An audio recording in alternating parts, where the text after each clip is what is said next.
do bem, gente que faz, gente que Deus preparou. Gente do bem, gente de paz, gente que o mundo sonhou. Gente do bem, gente que faz, gente que Deus preparou. Gente do bem, gente de paz, gente que o mundo sonhou. De onde Deus te retirou, que tempo em sua vida Ele entrou, pra onde Ele te enviou, com quem seu caminho cruzou. Viemos de longe e de perto, somamos os sonhos e planos, encontramos o lugar da missão, e o que falta em mim sobra em ti, meu irmão. Gente do bem, gente que faz, gente que Deus preparou. Gente do bem, gente de paz, gente que o mundo sonhou. De onde Deus te retirou, que tempo em sua vida Ele entrou, pra onde Ele te enviou, com quem seu caminho cruzou. Viemos de longe, de perto, somamos os sonhos e planos, encontramos o lugar da missão, e o que falta em mim sobra em ti, meu irmão.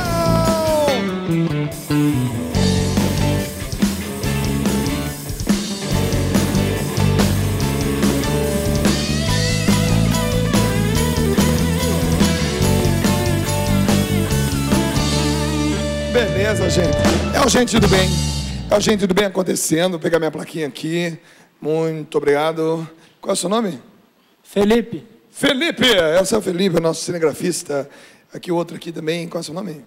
Tiago. Tiago. Ainda tem mais 4, mais 3, mais 2 aqui. Esse aqui é o... Alessandro. Alessandro. Eu vou de encontro com ele, hein? Vai lá. E esse aqui é o... Adailton. Adailton, essa equipe que trabalha para você aqui no PHN, que essa galera é fera. Bom, vamos conhecer sua esposa? Sim, com certeza. Prepara o groove aí, porque ela suportou 10 anos a vida torta do marido. Não é fácil não, tá? Mas em Deus tudo é possível. Deus não evita, Ele muda o final, né? Porque para evitar Ele teria que ir contra uma liberdade que Ele mesmo deu para nós. Essa frase eu aprendi com o meu amigo Astromar Miranda, lá de Presidente Prudente.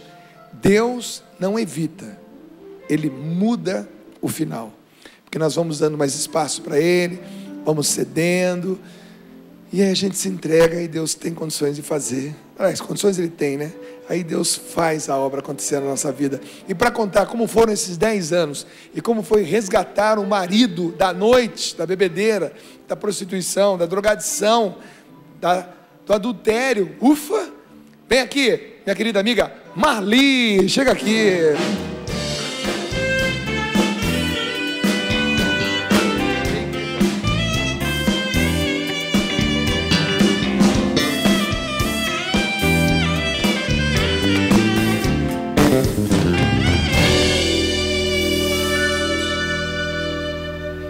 Você é casada?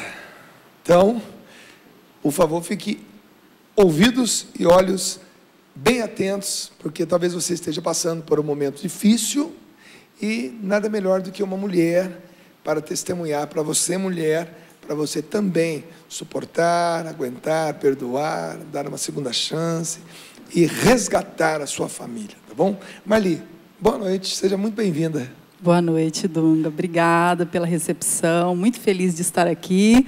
Deus dizia que nós iríamos longe contar a nossa história, mas não sabia que era tanto. Tão né? longe.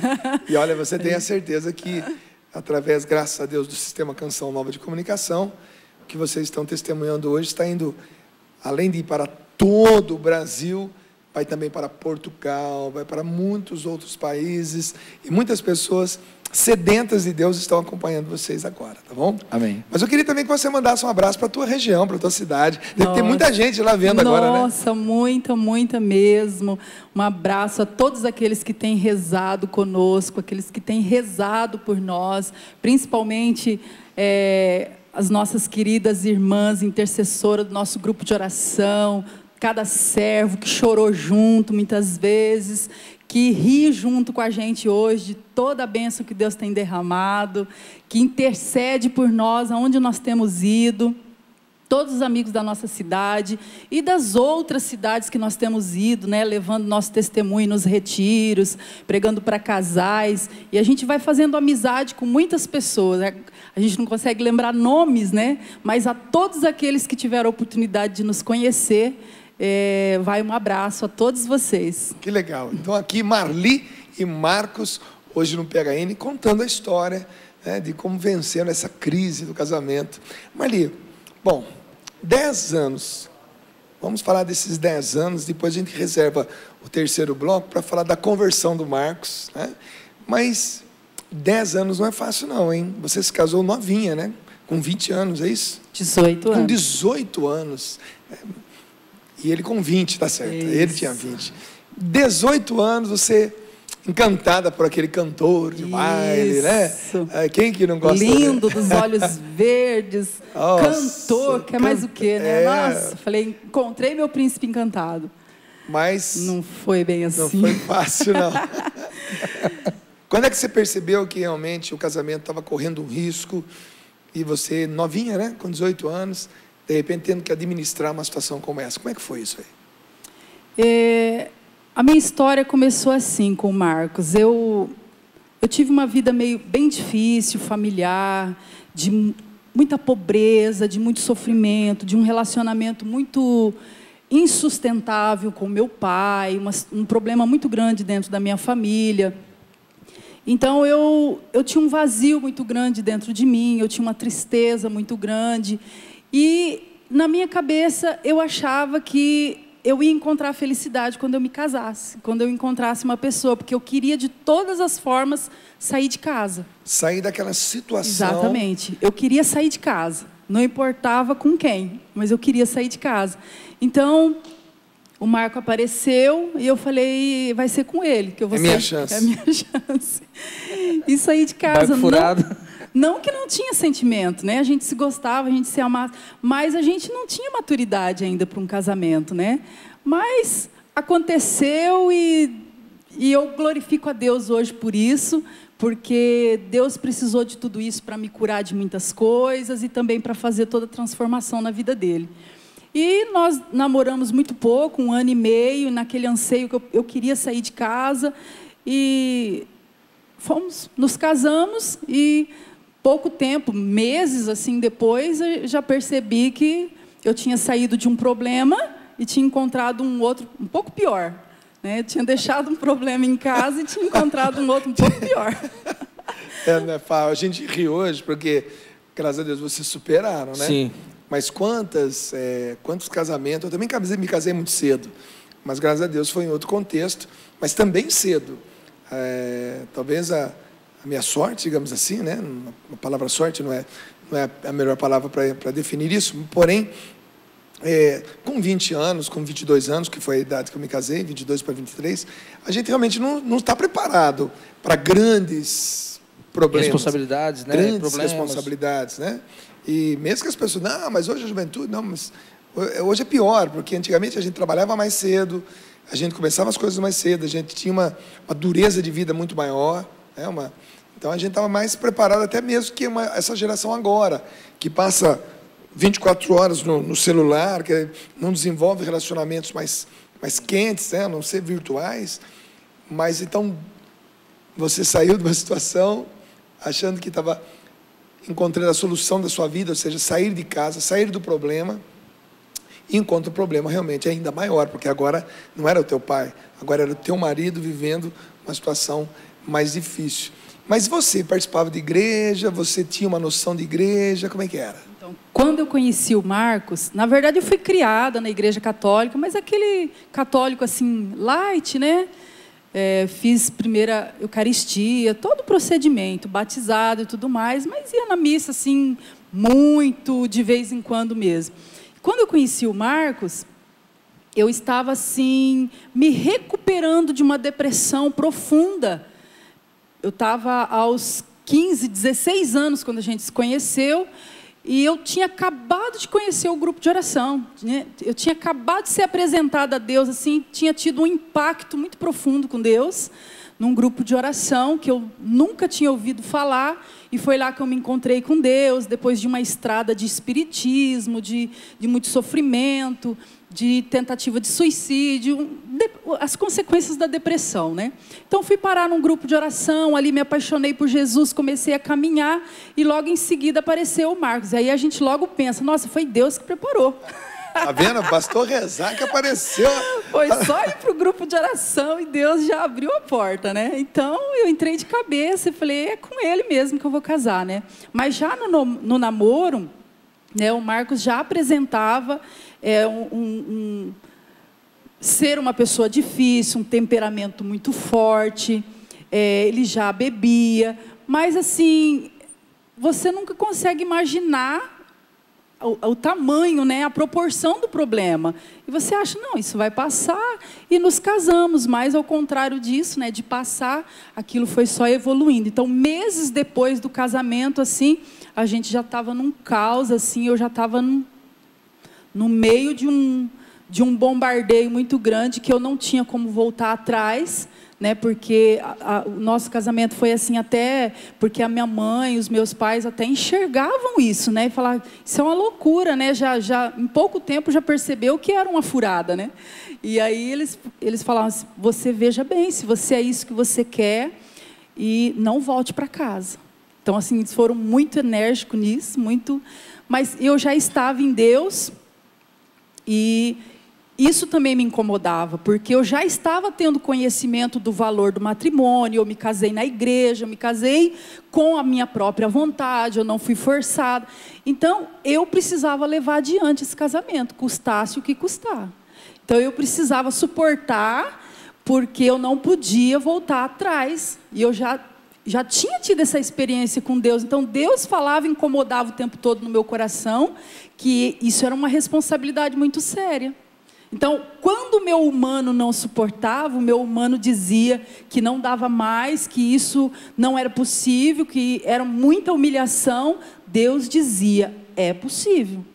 Vamos tentar entender um pouquinho a cabeça do homem agora, né? Veja bem, meses depois de um casamento precoce, né? Ela com 18 anos, ele com 20, ele cantor de banda de rock, banda de baile, barzinho.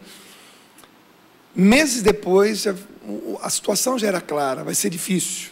Isso durou 10 anos. 10 anos. Ô Marcos, quando você, mesmo no meio da sua loucura, da sua balada, Sim, dos seus erros, percebia que em casa tinha uma esposa que amava você, que queria seu bem. Como é que isso acontecia dentro de você? Tinha uma crise de assim, puxa vida, estou pisando na bola, mas eu não consigo. Como é que funcionava a tua cabeça nessa época? sim, é aquilo que nós comentamos no primeiro bloco, né? Quando a ação de Deus ela ia acontecer na minha vida, eu mesmo bloqueava. Eu tinha remorso, eu via que eu fazia ela sofrer, eu via que depois na época já tinha o nosso filho, né, o nosso filho Mateus, eu fazia o meu filho sofrer também, porque ele via tudo aquilo, mas quando as coisas ia para acontecer, quando a graça de Deus ia entrar na minha vida, eu bloqueava. Eu tinha consciência de que o que eu fazia estava mal, do que eu fazia não estava errado, não estava certo, de que eu tinha que mudar o meu comportamento, mas eu bloqueava. Os amigos, Sim. eles forçavam a barra para o erro, o meio que você vivia facilitava? Não, muito pelo contrário, muitos iam contra. Ah, você tinha conselho de falar, para com isso? Sim, muitos iam contra. Muitos falavam para mim, porque não somente eu era casado, né? Tinha mais pessoas casadas também, e eles gostavam muito de mim, a gente dava muito bem, musicalmente também, a gente estava muito bem entrosado, então eles sabiam que corria um sério risco também de se dissipar tudo, né? Se um saísse da banda e tal. Então a gente tinha um convívio muito legal. Então eles chegavam em mim e falavam, cara, você não pode fazer isso, você é casado e tal. Mas era o primeiro gole, cara. Tomava o primeiro gole, aí abria a porteira. Aí saía o juízo, saía tudo. Deus me livrou de 2 mortes assim, né? Eu, chapado, um dia catei meu carro, bati num poste, o motor só saiu, faltou sair no porta-mala, para você ter uma ideia. Não aconteceu nada comigo.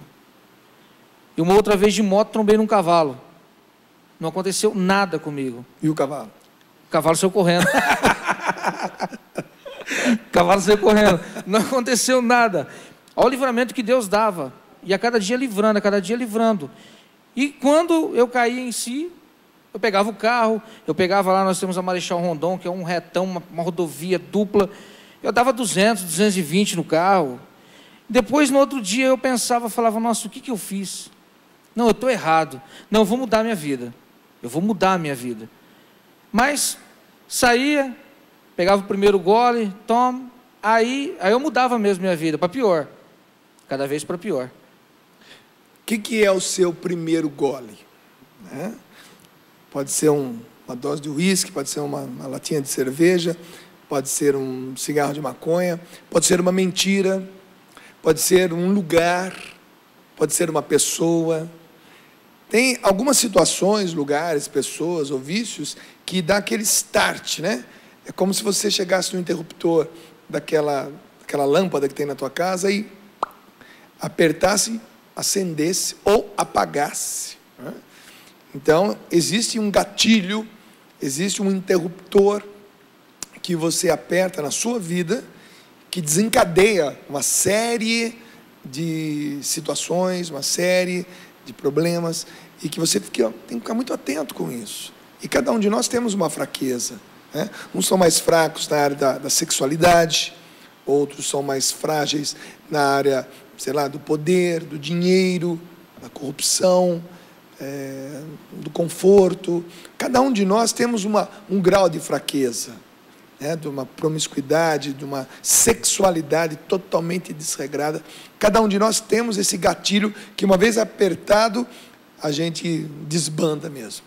Então você tem que tomar muito cuidado. Detecte que gatilho é esse, que interruptor é esse, para que essas outras coisas não se desencadeiem na sua vida. Marli, mas quando esse esposo chegava em casa depois de bater a moto, depois de bater o carro, ou depois de viver uma situação que você ficava sabendo, você é uma mulher, né? O coração de mulher tem uma capacidade de amar e uma capacidade de sofrer muito grande, maior que nós, inclusive. Como é que você recebia essas notícias? Ou como é que você recebeu essas notícias ao longo de 10 anos? A forma de receber a notícia é como qualquer outra mulher. É muita dor, muita lágrima, muito choro mesmo. E eu falava, não, agora é a gota d'água, eu não vou aguentar. Então, era sempre assim, era um dia de cada vez. Então, cada dia, cada coisa nova que acontecia, eu humanamente falava, eu não vou mais suportar. Mas algo me impulsionava, porque eu já estava tendo ali uma caminhada, eu já estava servindo a Deus no grupo de oração, uma experiência com Deus. Toda semana. Toda semana, todos os dias eu tinha compromisso na igreja. Todos os dias da semana.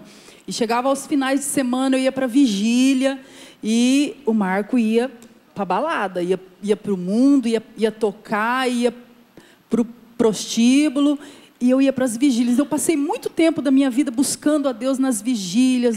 Lá na minha cidade tinha um povo muito doido naquela época, assim, que a gente passava final de semana no meio do mato, em vigília.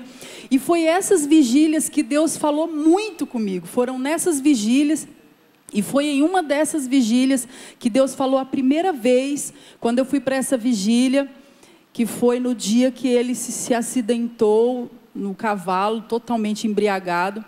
E ele ficou em casa, eu fui para a vigília, ele ficou lá em casa todo meio que arrebentado lá, e eu fui para a vigília, e lá uma pessoa falou assim, Marli, no auge da vigília, 3 horas da manhã, e aquele chororô, né, eu chorava e todos choravam junto, e um irmão falou assim... E você grávida, né? Grávida.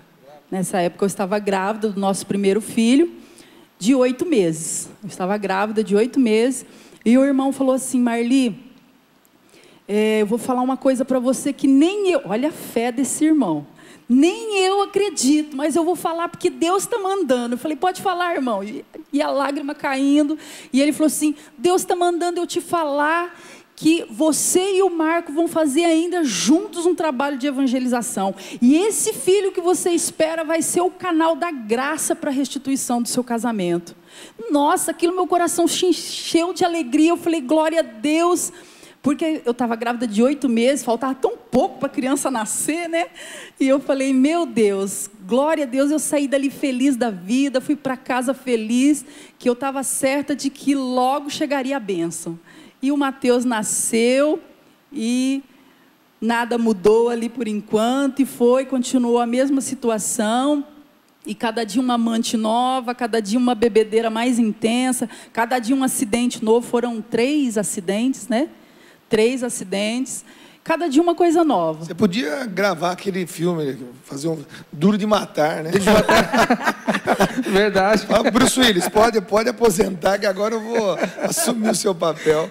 E eu levantava do acidente e falava: quem bateu?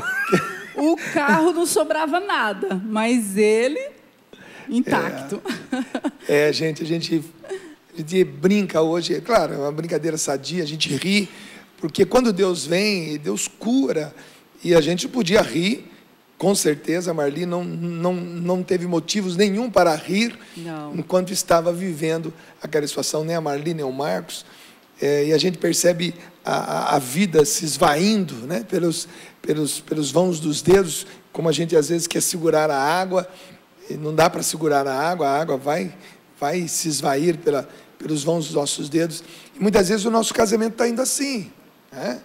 Você sente que está perdendo, mas é essa hora que você não pode desanimar, que você não pode se entregar, que você precisa buscar a Deus, porque a solução está ali, está quase. Veja, aquela pessoa profetizou na vida da Marli: vai dar certo, seu marido ainda vai estar evangelizando com você. Hoje, ouvir essas palavras e acreditar nelas é fácil, tá? O fato é que os dois estão aqui no programa para testemunhar, mas imagina ouvir isso no momento em que está vivendo aquela situação.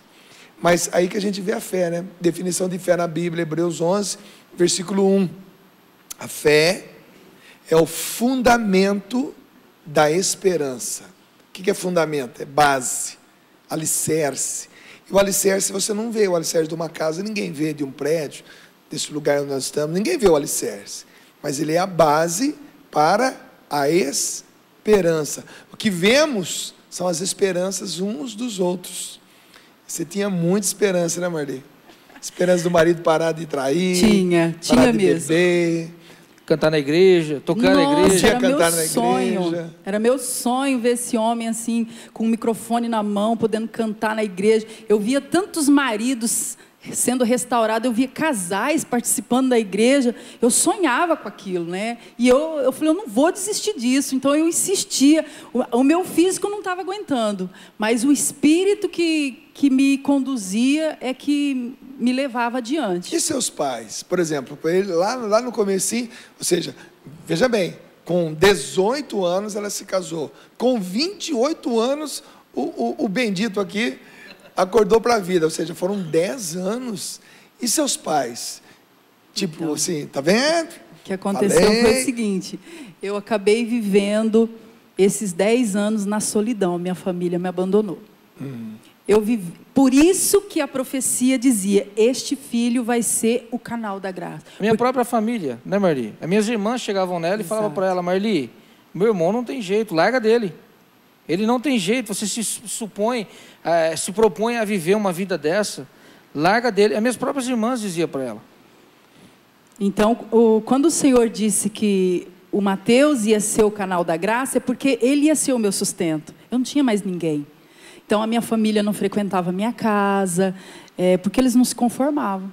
Eles eram indignados de eu me prestar aquele papel, aquela humilhação que eu passava, né? Porque quando o Marco chegava em casa embriagado, não era só a embriaguez de bater carro, de bater moto. Não, ele chegava em casa e ele queria me matar, né? Ele queria pôr fogo na casa. Então teve vezes assim de eu de eu ter que mandar o meu filho pequenininho, assim, 2 aninhos, 3 aninhos, e brincar na casa do vizinho, que eu percebia que a coisa ia ficar feia, né? E a gente entrar em discussão, em briga e tal, e eu ter que me trancar no banheiro, né? Esse foi um caso assim que aquele dia eu falei, de hoje eu não passo, né? Mas me tranquei no banheiro porque ele queria me matar mesmo. E eu ajoelhei ali dentro do banheiro e ele ficou assim, dando volta em volta da casa com álcool e fósforo para pôr fogo na casa mesmo. Então, eu ajoelhei ali dentro do banheiro e comecei a orar. Eu falei, Senhor, a minha vida pertence a Ti. E o Senhor prometeu, não foi isso que o Senhor me prometeu. O Senhor não prometeu que eu iria acabar assim, que a minha família iria acabar assim. O Senhor prometeu que nós iríamos anunciar, que nós iríamos juntos fazer um trabalho de evangelização. E isso ainda não aconteceu. E eu orando, e ele gritando, eu vou te matar. E dando volta na casa com aquele álcool. E de repente tudo silenciou. E eu fiquei esperando ali um pouco para ver o que tinha acontecido. Tudo quietinho, eu abri a porta do banheiro bem devagar, fui saindo. Quando eu vi, ele estava assim deitado. Eu só vi os pés dele. Ele tentou deitar numa cama, mas não deu conta. Ele caiu ali mesmo, deitou no chão e já estava roncando. E ali ele apagou, dormiu. E eu falei, graças a Deus, o Senhor me livrou mais uma vez. E no outro dia, quem acordava era o Marcos violento ou o Marcos bom caráter, amigo? Quem acordava no outro dia? Marcos bom caráter, amigo, arrependido, sempre pedia perdão, chorava, ajoelhava.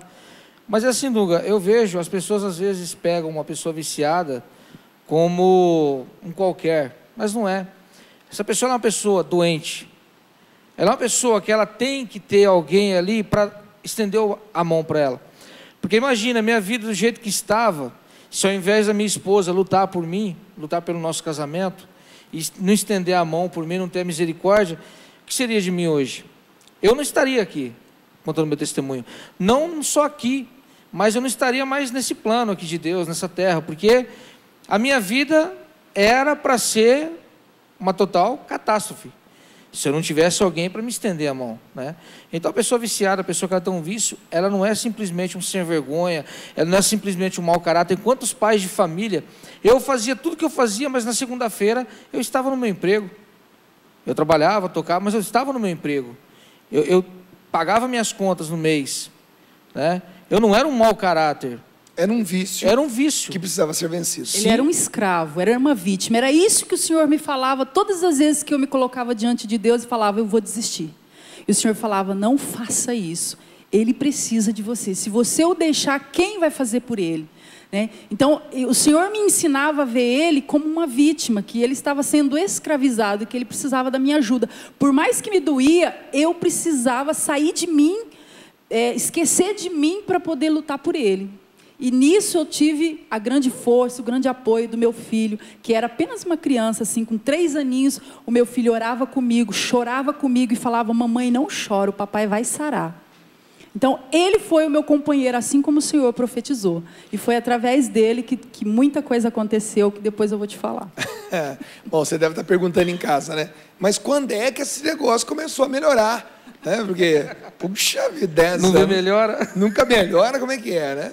Mas calma, depois do intervalo, no último bloco do programa, a Marli vai começar a falar para nós, o Marcos vai começar a falar para nós, como é que a coisa mudou, né? Como é que tudo isso teve o seu recomeço, né? Eu recapitulo para você. Ele tinha 20 anos, ela tinha 18, quando se casaram. Marli tinha uma situação difícil na própria casa, pensava que saindo de casa, casando, saindo de casa, seria a solução dos problemas dela, mas não sabia que acabou enfrentando 10 anos de um problema ainda maior, que agora era o próprio esposo, o filho pequeno. Quando nós olhamos um quadro como esse, nós ficamos imaginando assim, não dá mais, não tem condições. Mas tem. Deus tem algo muito legal para nós. Por isso que a gente vai para o intervalo agora cantando uma música que chama-se Vou Confiar. Dá um sol aí, por favor. Vou confiar. Não desanima, não. nesse momento já do programa, estamos nos aproximando, mais um bloco ainda, mas talvez você precise voltar a confiar em Deus. Já confiou em tanta gente, né? Mas você precisa voltar a confiar em Deus. Entregar a Ele as rédeas da tua vida. Tá bom? Então eu canto essa música para você dar uma meditada. E depois do intervalo a gente vem com o final da história. Tá bom? Essa música eu ofereço para você que está sofrendo. Para você que precisa tomar uma decisão. Para você que precisa suportar. Para você. O sol vai se pondo, mais um dia vai chegando ao fim. A chama da esperança ainda queima no coração. A estrada é muito longa, mas a vida não acabou. Eu sei, meus olhos não enxergam a vitória,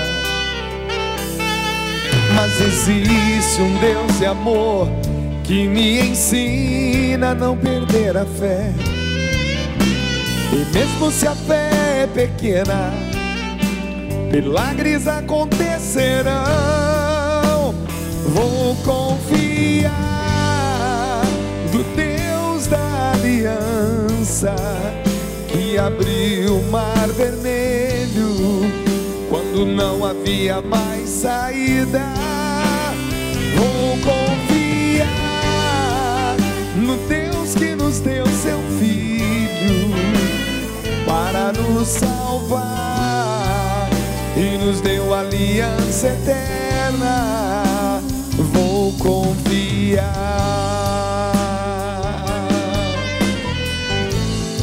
Não desanime não. Acende a esperança. Volte a confiar. O sol vai se pondo, mas um dia vai chegando ao fim. A chama da esperança ainda queima no coração. A estrada é muito longa, mas a vida não acabou. Eu sei, meus olhos não enxergam a vitória, mas existe um Deus de amor que me ensina a não perder a fé. E mesmo se a fé é pequena, milagres acontecerão. Vou confiar no Deus da aliança, que abriu o mar vermelho quando não havia mais saída.